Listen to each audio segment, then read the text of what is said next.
ಬಾಗಲಕೋಟೆ ಸಿಕ್ಕಾಪಟ್ಟೆ ಇಂಟ್ರೆಸ್ಟಿಂಗ್ ಆಗಿದ್ದಂತ ಕ್ಷೇತ್ರ ಇದು. ಯಾಕೆ ಅಂತ ಹೇಳಿದ್ರೆ ಅಲ್ಲಿ ಬಂಡಾಯ ಕೂಡ ಶುರುವಾಗಿತ್ತು ಕಾಂಗ್ರೆಸ್ನಲ್ಲಿ. ಆ ಒಂದು ಕಾಂಗ್ರೆಸ್ನ ಅಭ್ಯರ್ಥಿ ಈಗ ಸೋತಿದ್ದಾರೆ. ಗಮನಿಸ್ತಾ ಹೋಗೋಣ.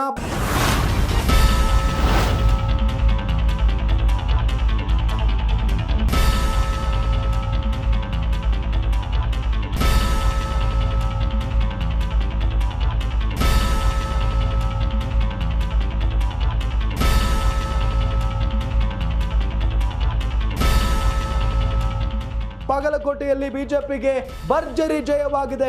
ಬಿಜೆಪಿ ಅಭ್ಯರ್ಥಿ ಗದ್ದಿಗೌಡರಿಗೆ ಸತತ 5ನೇ ಗೆಲುವು ಇದು. ಯಾರು ಕೂಡ ಊಹೆ ಮಾಡಿರಲಿಲ್ಲ ಈ ಸಾರಿ ಗದ್ದಿಗೌಡರು ಗೆಲ್ತಾರೆ ಅಂತ ಹೇಳಿ.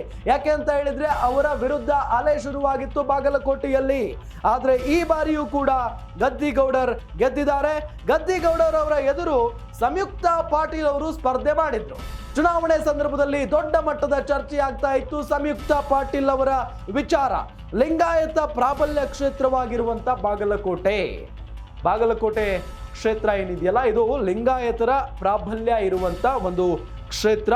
ಕಾಂಗ್ರೆಸ್ ನಾಯಕ ಶಿವಾನಂದ ಪಾಟೀಲ್ ಅವರ ಪುತ್ರಿ ಸಂಯುಕ್ತ ಪಾಟೀಲ್ ಅವರ ಹೆಸರು ಬಹಳ ಓಡಾಡ್ತಾ ಇತ್ತು. ಅವರೇ ಗೆದ್ದು ಬಿಡ್ತಾರೇನೋ ಅಂತೆಲ್ಲ ಚರ್ಚೆ ಕೂಡ ಶುರುವಾಗಿತ್ತು. 27ನೇ ವಯಸ್ಸಿಗೆ ಲೋಕಸಭಾ ಕಣಕ್ಕೆ ಇಳಿದಿದ್ರು ಸಂಯುಕ್ತ ಪಾಟೀಲ್. ಬಿಜೆಪಿ ಅಭ್ಯರ್ಥಿ PC ಗದ್ದಿಗೌಡರ್ ವಿರುದ್ಧ ಸೋಲು ಕಂಡಿದ್ದಾರೆ. ಅನುಭವಿ ಆಟಗಾರ, ಮತ್ತೊಂದು ಕಡೆ ಅನಾನುಭವಿ ಹೊಸ ಆಟಗಾರ್ತಿ ಕಣದಲ್ಲಿದ್ರು. ಯಾರು ಗೆಲ್ತಾರೆ ಯಾರು ಸೋಲ್ತಾರೆ ಅನ್ನೋ ಕುತೂಹಲ ಸಹಜವಾಗಿ ಎಲ್ಲರಲ್ಲೂ ಕೂಡ ಇದ್ದೇ ಇತ್ತು. ಆದ್ರೂ ಕೂಡ ಸಂಯುಕ್ತ ಪಾಟೀಲ್ ಅವರನ್ನ ಗೆಲ್ಲಿಸ್ತಾರೆ ಯುವ ಜನ, ಅದರಲ್ಲೂ ಮಹಿಳೆಯರು ಅಂತ ಎಲ್ಲರೂ ಕೂಡ ಅನ್ಕೊಂಡಿದ್ರು.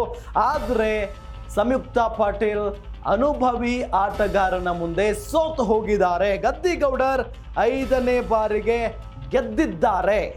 ಗದ್ದಿಗೌಡರ್ 6,70,000ಕ್ಕೂ ಹೆಚ್ಚು ಮತಗಳನ್ನು ಪಡೆದುಕೊಂಡಿದ್ದಾರೆ. ಸಂಯುಕ್ತ ಪಾಟೀಲ್ಗೆ 6,03,000 ಮತಗಳು ಬಿದ್ದಿರೋದು. 68,000ಕ್ಕೂ ಹೆಚ್ಚು ಮತಗಳ ಅಂತರದಿಂದ ಗದ್ದಿಗೌಡರ್ಗೆ ಗೆಲುವಾಗಿದೆ. ಬಾಗಲಕೋಟೆ ಕ್ಷೇತ್ರ ಬಹಳಷ್ಟು ಇಂಟ್ರೆಸ್ಟಿಂಗ್ ಆಗಿತ್ತು. ಯಾಕೆ ಅಂತ ಹೇಳಿದ್ರೆ ಅಲ್ಲಿ ಬಂಡಾಯ ಶುರುವಾಗಿತ್ತು ಬಿಜೆಪಿಯಲ್ಲಿ. ನಿಮ್ಗೆಲ್ಲ ಗೊತ್ತಿರುವಂತ ವಿಚಾರ. ಯಾಕೆ ಅಂತ ಹೇಳಿದ್ರೆ ಕಾಂಗ್ರೆಸ್ನಲ್ಲಿ ಒಂದು ಕಡೆ ಬಂಡಾಯ ಶುರುವಾಗಿದ್ರೆ ಮತ್ತೊಂದು ಕಡೆ ಬಿಜೆಪಿಯಲ್ಲಿಯೂ ಕೂಡ. ಯಾಕೆ ಅಂತ ಹೇಳಿದ್ರೆ ಬಿಜೆಪಿಯಲ್ಲಿ ಯುವಕರಿಗೆ ಸೀಟ್ ಕೊಡಿ ಅಥವಾ ಯುವಕರಿಗೆ ಟಿಕೆಟ್ ಕೊಡಿ ಅನ್ನೋ ಒಂದು ನಿಟ್ಟಿನಲ್ಲಿ ಯುವಕರು ಕೂಡ ಬಂಡೆದ್ದಿದ್ರು. ಆದ್ರೆ ಆ ಬಂಡಾಯವನ್ನ ಜಾಸ್ತಿ ದಿನ ಉಳಿಸ್ಕೊಳ್ಳಿಲ್ಲ ಬಿಜೆಪಿಯವರು. ಅದನ್ನ ಅಲ್ಲಿಗೆ ಶಮನ ಮಾಡಿದ್ರು. ಗದ್ದಿಗೌಡರ್ ಅವರಿಗೆ ಟಿಕೆಟ್ ಕೊಟ್ಟರು, ಗೆದ್ರು, ಅದೆಲ್ಲ ಬೇರೆ ವಿಚಾರ. ಆದ್ರೆ ಕಾಂಗ್ರೆಸ್ನಲ್ಲಿ ದೊಡ್ಡ ಮಟ್ಟದಲ್ಲಿ ಬಂಡಾಯ ಶುರುವಾಗಿತ್ತು.